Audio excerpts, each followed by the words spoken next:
Hello to all my beautiful sisters and brothers, of course, in the UK. I know that today you are meeting to celebrate and inaugurate the International Sister Circle. Um, I am very, very happy and so joyful to know that we are part of this circle and that we are building this circle together. The only regret I have is not to be with you, face to face, because I would love to be with you, every single one of you, and hug you and tell you how much I love you, because every single one of you is so precious to me. So, and all your support, all your love, all your suggestions, all your encouragement, everything keeps me going every day, despite hardship and despite many adverse situation and noticing the pain that we are going through in life, just because of the experiences that we have had in the past, or because of the situation that we are living today because of the world's greed. So today is absolutely not a really time to speak about all the difficulty, but it's really to talk about victory, because here we are, despite all this, we are uniting.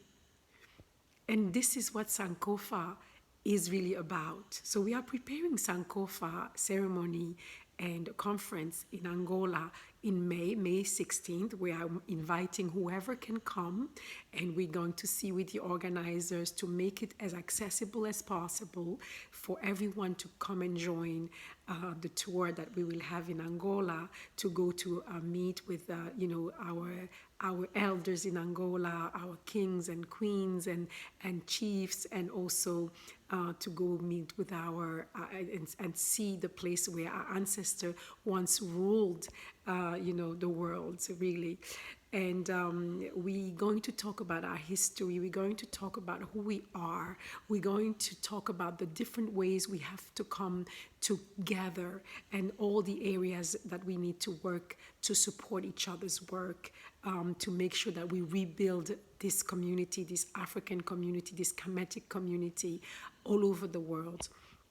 Our history is quite impressive and it's quite interesting, but I want to give you the courage also to understand that despite the fact that we have been really suffering a lot as African people for the past, I would say, 3,500 years.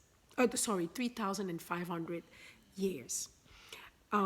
It is really a blip in the history of our history, because we've been around for 200,000 years.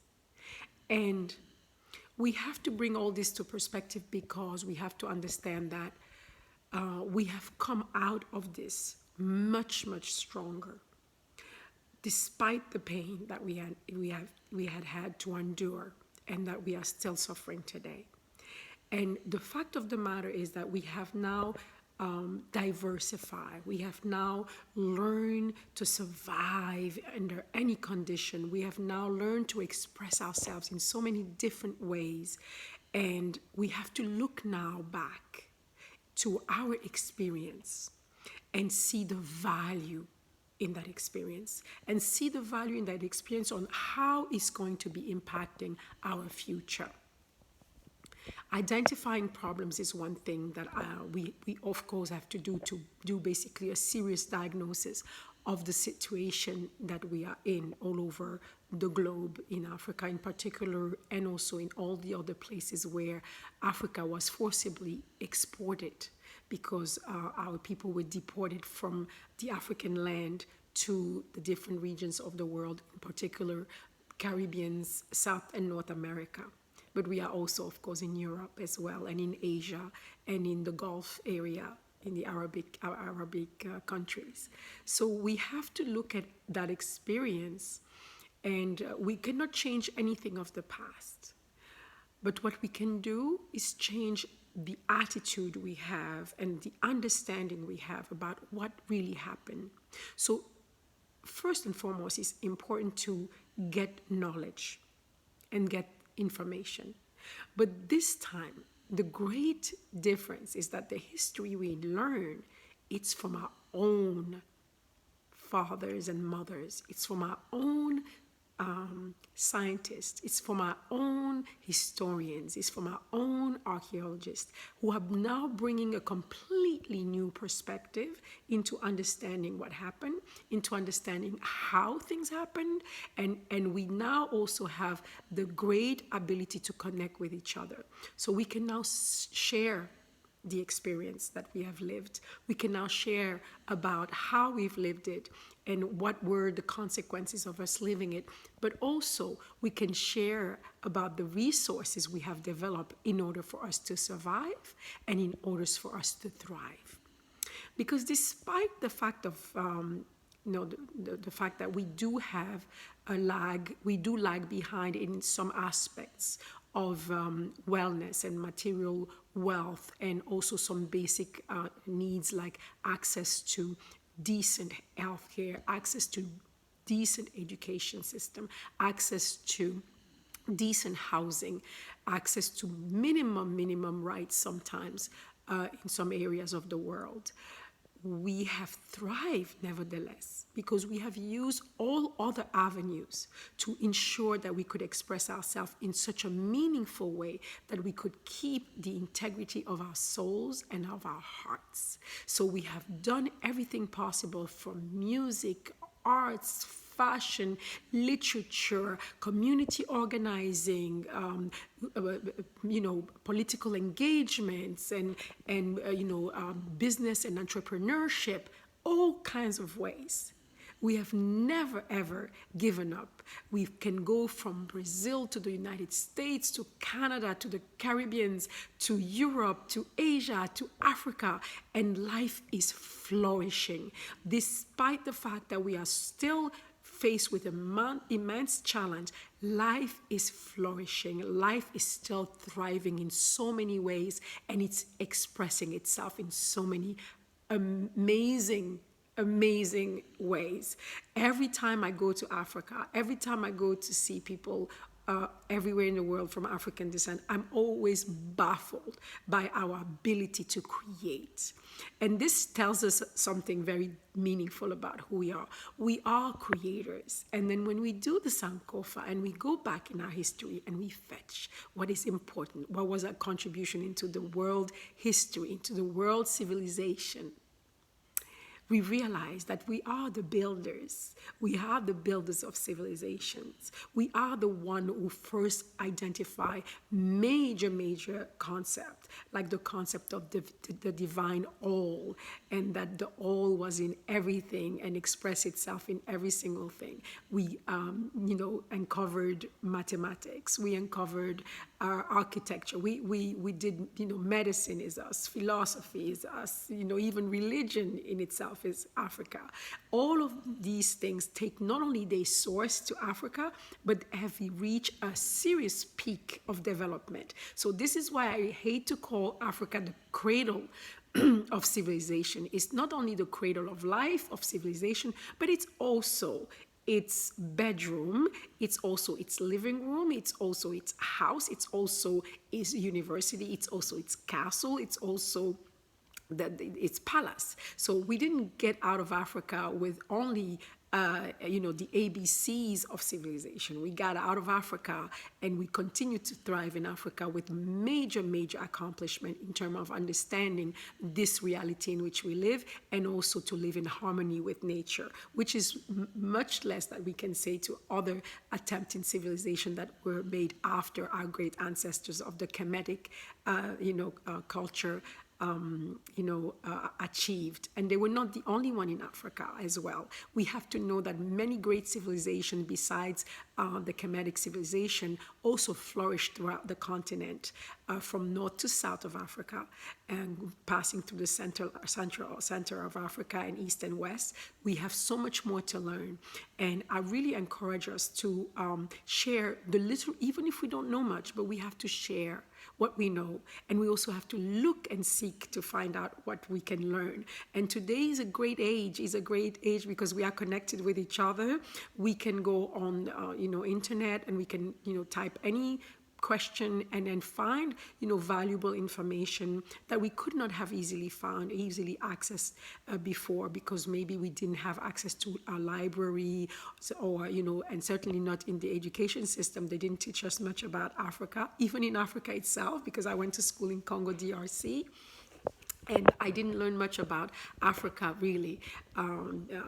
So a lot of our history was really post-colonial history or pre-colonial, but just, what happened before colonization, which was basically, the brutal, attack of the African continent, and a lot of, turmoil because of the deportation, the capture and the deportation of our people, and the chaos that followed behind, and then colonization. So, but we don't talk about imperial Africa, the time of the Middle Ages, where, Europe was really in the Dark Ages, and Africa was thriving with major city centers, urban centers, very well organized, very well balanced, with a lot of, universities flourishing all throughout, where, many things were being done in Africa to promote life and to promote balance and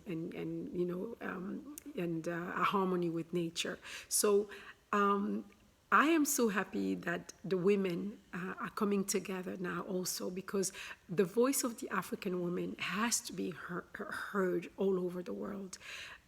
In our traditions, women, of course, are equal to men. We never had an issue in antagonizing men against women. We never had any issues like that in our traditions. We always been equal, but very much, different in the sense that we were not similar, which is great, because the fact that we are so different allows us to be good at different things that we do, and then create great synergy and collaboration, because I know how to do certain things some ways, and I'm good at them, and then the other partners were good at doing what they were doing. So nature has a way to always work in balance, and so African ancestors understood that very well. So women had always a role of community organizers, and really a very, very strong political role, if we have to call politics the science of organizing society. So women in any African country and in culture always had a very strong role in organizing politics and organizing commerce, which was of course linked, because every aspect of life was linked to each other. There was no such thing as separation.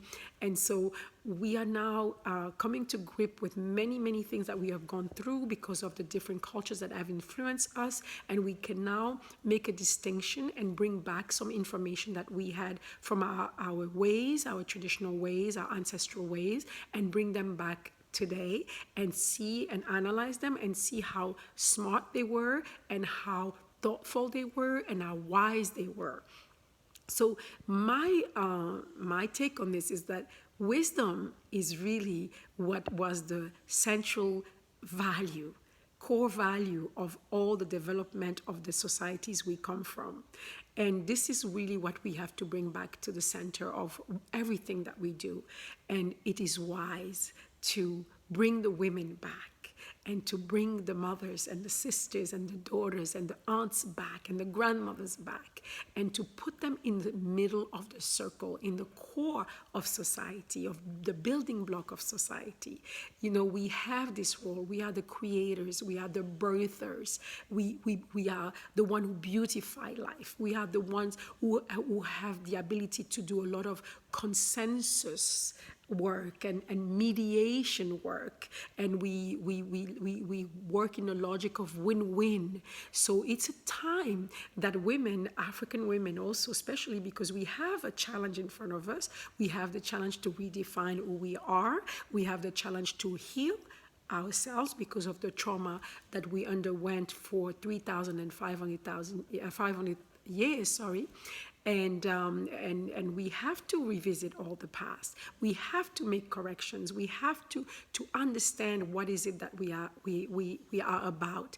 And making a correct diagnosis is not so much so we can throw the blames at everyone. It's more so we can know what can we design, what kind of healing protocol we can design for ourselves. And of course, unity is really what I promote the most. The understanding that we are one family.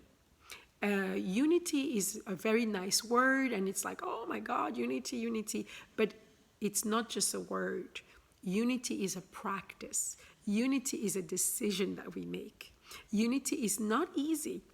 It's really not easy. It's extremely challenging. And the challenges that it poses us is that to always put in the center of our life the wellness and the well-being of our community.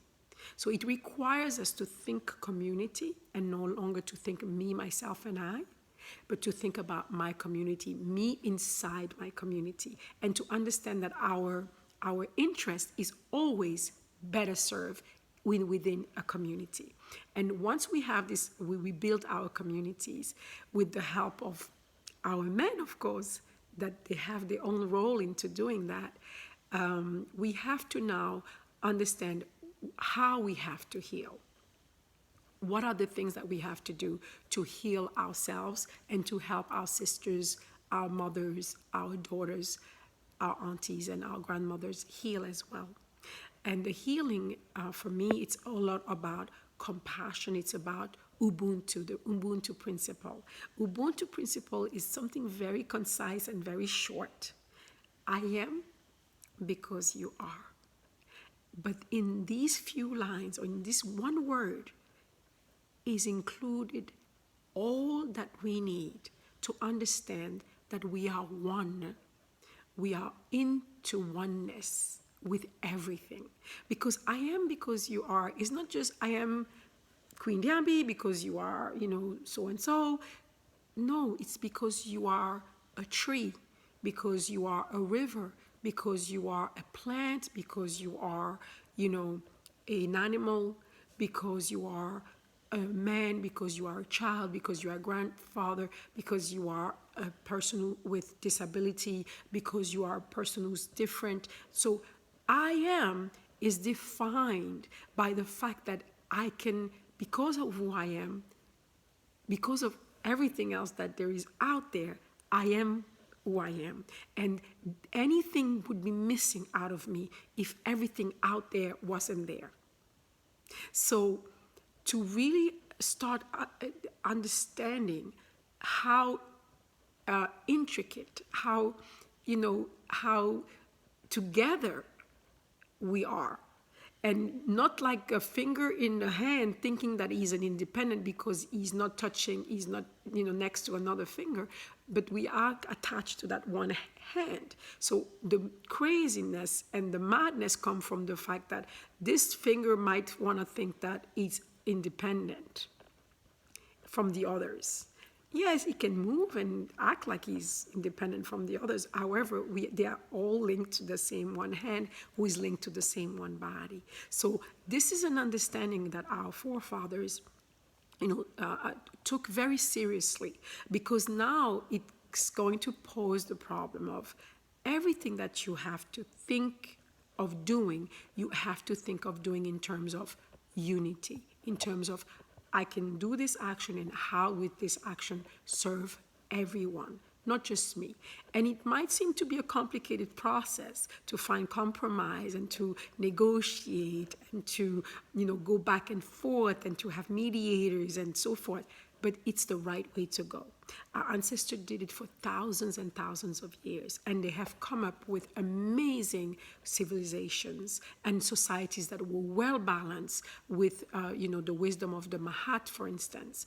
And they were able to have societies where there were no prison, where they didn't put people to die, where they didn't destroy the environment, where men and women were equal, where children had, proper, their role also established, and the ability to live in harmony and learn from the elders, where the elders, of course, were very, very much respected and were able to pass the baton to the next generations. So there are so many beautiful thing that came out of, what kind of societies we were able to make for ourselves in the past that we need to revisit. And one of the most poignant things for me was to realize that after we went through such traumatic experience as, just if I can take the example of the transatlantic human trafficking that went on for a couple of 100 years, and also the colonization period that went on almost for another 100 years, 100 years, sorry, in Africa itself, and having people live under the worst, absolute worst condition, be deported, caught in the worst condition, deported in the worst condition, placed into living from generation to generation in the worst condition with no rights, in the extremely abused, and so forth, out there in the new world as well as in Africa, because the same thing went all over. But yet we kept our psyche intact. We were still able to remain human beyond anything. And for me, this is a testimony, because I ask myself, to endure all of this and to still be here and to still be able to do so many beautiful things, so many innovations in creativity, in engineering, in organizing society, in fashion, in music, in arts, in all the domains. What kind of society have we come from? What kind of being must have we been like to be so fit physically and mentally and spiritually for us to still be here and still thrive despite the atrocious condition of life for a lot of us still today? This testimony is what keeps me going, and I bet my life on our people of Africa that we will overcome, because we have already overcome so much more. And today is a new day. Today is a new age, an age where now we can connect with each other. We can make an assessment of our strength, of our resources, and whoever is willing can decide to join forces so we can do something to transform the world in which we live, for ourselves, but not just for ourselves, but for everybody else. It is time for Africans to go back and fetch what's great about them, remember, reintegrate it, and place it in front of them so that we can move forward to building and be a great contributor of building this new civilization for humanity to thrive once more. So I'm wishing my sisters a really great experience in this gathering of the first, International Sisters Circle. I'm very happy to be part of it, and I'm very proud to be looked at even as an example, somebody that you want to listen to, so I can give my opinion. I hope that you will work hard. I hope that you will continue to be supportive. I need all the help that I can get, and trust me, I also give all the help that I can give to anyone who comes my way. So every single one of you is precious to me. Every single one of you is a miracle manifested, and virtually I give you a huge hug, and I love you, love you, love you very much. This is your Queen Diambi Kabatuswila Chiemwata Mukalenga Mukajiwankashama of the Bakwaluntu people of Kasai and of the Bantu people of Brazil. Love you much.